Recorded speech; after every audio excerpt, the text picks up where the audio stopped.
Saudi আরবে অপহরণ, চুরি, ডাকাতি ও ছিনতাইয়ের শিকার হচ্ছেন বাংলাদেশি প্রবাসী শ্রমিকরা। এমন অবস্থায় রেমিটেন্স যোদ্ধাদের নিরাপত্তার স্বার্থে অপরাধ দমনে সংশ্লিষ্টদের এগিয়ে আসার আহ্বান জানিয়েছেন প্রবাসীরা।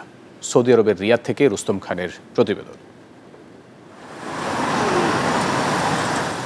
মরুদ্দেশ সৌদি আরবে রয়েছে প্রায় ৩২ লাখের বেশি প্রবাসী। দেশের রিজার্ভের বড় অংশ রেমিটেন্স আসে এই মরুদ্দেশ থেকে। তবে সম্প্রতি চুরি ছিনতাইয়ের ঘটনায় আতঙ্কে রয়েছেন বাংলাদেশি শ্রমিকরা। বান্ডেল থাকলে প্রতি সেনমানিতে টাকা বাঁচবে।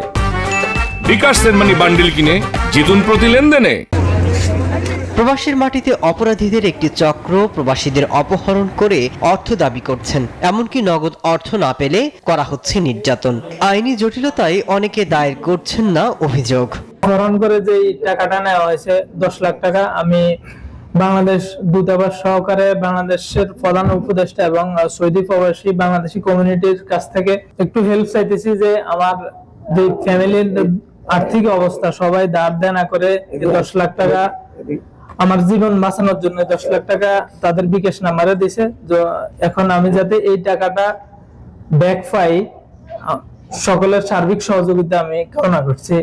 এমন অবস্থায় সংশ্লিষ্টদের সহায়তা কামনা করছেন প্রবাসীরা। সেই সাথে অপরাধ দমনে দ্রুত এগিয়ে আসার প্রত্যাশা ভুক্তভোগী প্রবাসীদের। Desk report, news 24।